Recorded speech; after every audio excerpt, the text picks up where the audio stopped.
ആ എനിക്ക് മനസ്സിലായി. ആ ശരി ശരി, വാട്ടർ അതോറിറ്റിയിൽ ഞാൻ വിളിച്ചു പറയാം. ഇല്ല, പരിഹാരം ഉണ്ടാക്കാം, ഉറപ്പ്. എന്താ മോളെ? മൈത്രി നഗറിന്ന് അവിടെ പല ദിവസങ്ങളിലും വെള്ളം മുടങ്ങുന്നു. നേരത്തെ തന്നെ വാട്ടർ അതോറിറ്റിയിൽ പരാതി കൊടുത്തിട്ടുണ്ടെന്നാ പറയുന്നത്. ഞാൻ ഇടപെട്ടതാ, വളരെ മുമ്പേ ഉള്ള പ്രശ്നമാണ്. വിളിച്ച് പ്രഷർ കൊടുക്കുമ്പോൾ ഒരു 3 മാസം കൃത്യമായിട്ട് പോവും, പിന്നെ വീണ്ടും പ്രശ്നങ്ങൾ തുടങ്ങും. ഒരു വാൽവ് മാറ്റുന്ന കാര്യമാണ്. എന്തോ കാരണത്താൽ പണി വൈകിപ്പിക്കുക. അവിടുത്തെ കുടുംബങ്ങളെയും കൂട്ടി വാട്ടർ അതോറിറ്റി ഓഫീസ് ഉപരോധിക്കണം. കുടിവെള്ളം കൃത്യമായിട്ട് കിട്ടിയില്ലെങ്കിൽ ചോദിച്ചു മേടിക്കണം. ഉപരോധമെങ്കിൽ ഉപരോധം തന്നെ. എന്തായാലും ഇതിനൊരു ശാശ്വത പരിഹാരം ഉണ്ടാക്കാൻ പറ്റുമോ നോക്കട്ടെ. മോള് വാ, ഞാനും ഓഫീസിലേക്കാ. ആ മോളെ. മോളോ? ഏത് മോള്? എന്നെ മോളായിട്ട് അച്ഛൻ അംഗീകരിക്കുന്നുണ്ടോ? നീ എന്താ അങ്ങനെ ചോദിക്കുന്നത്? അല്ല, ഞാനിവിടുത്തെ മോളായിരുന്നെങ്കിൽ ഈ വീട്ടിൽ നടക്കുന്ന പ്രധാന കാര്യങ്ങൾ ഞാനും അറിയാമായിരുന്നല്ലോ. മനസ്സിലായില്ല. അച്ഛനിപ്പം ഞാൻ പറയുന്നൊന്നും മനസ്സിലാവില്ല.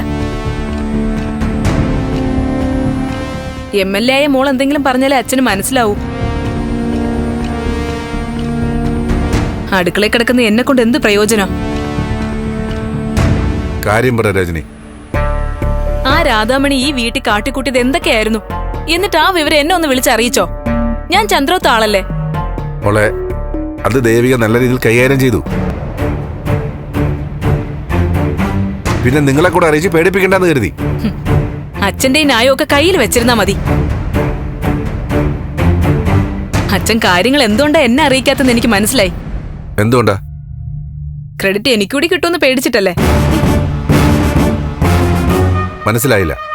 അല്ല, അച്ഛൻ കുറച്ചു നേരത്തെ വലിയ അഭിമാനത്തോടെ പറഞ്ഞല്ലോ ദേവിക പ്രശ്നങ്ങളെല്ലാം പരിഹരിച്ചു എന്ന്. ഞാനും കൂടി ഉണ്ടായിരുന്നെങ്കിൽ ഞാനും ഇടപെടും. അപ്പൊ കുറച്ചൊരു മതിപ്പ് എനിക്കും തരേണ്ടി വരും. അതല്ലേ പ്രശ്നം? ചേച്ചി ഇതെന്തൊക്കെയായി പറയുന്നേ? ഞാൻ വലിയ ആൾക്കാരോടൊന്നും സംസാരിച്ചില്ല. ഇത് ഞാനും അച്ഛനും കൂടെ ഉള്ള വിഷയം. ചേച്ചിക്ക് ഇത് എന്തു പറ്റി? ചേച്ചിക്ക് ഒന്നും പറ്റിയില്ല. രജനി, നീ കുറച്ച് ഓവറാവുന്നുണ്ട്.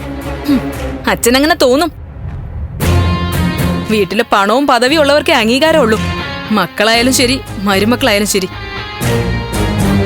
ചേച്ചി എന്നോട് ഏറ്റവും കൂടുതൽ സ്നേഹം കാണിച്ചിട്ടുള്ള ആളാ ചേച്ചി.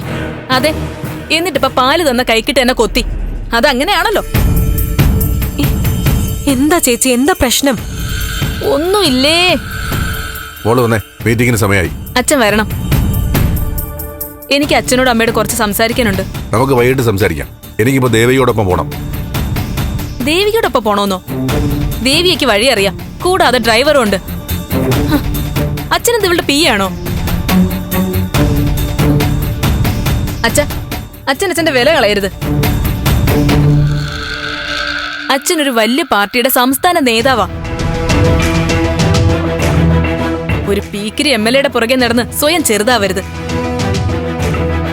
നോക്ക്, നീ വലിയ വ്യാഖ്യാനങ്ങളൊന്നും കൊടുക്കണ്ട. പ്രായം കൊണ്ട് സീനിയർ ആണെങ്കിലും പദവി കൊണ്ട് ദേവിക തന്നെയാ മുകളില്. ആ സത്യം അംഗീകരിക്കാൻ തന്നെ വേണം. MLA കടന്നു വരുമ്പോ ഞാനും എഴുന്നേറ്റേ പറ്റൂ.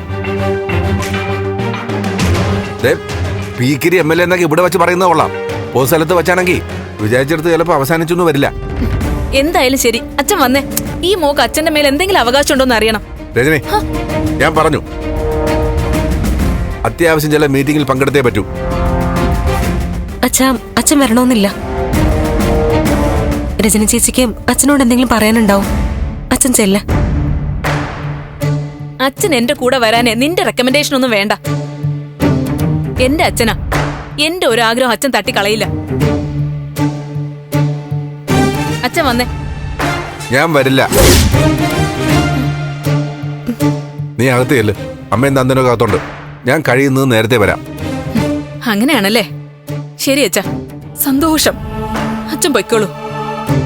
ഞാന് അച്ഛനെ ബുദ്ധിമുട്ടിക്കുന്നില്ല.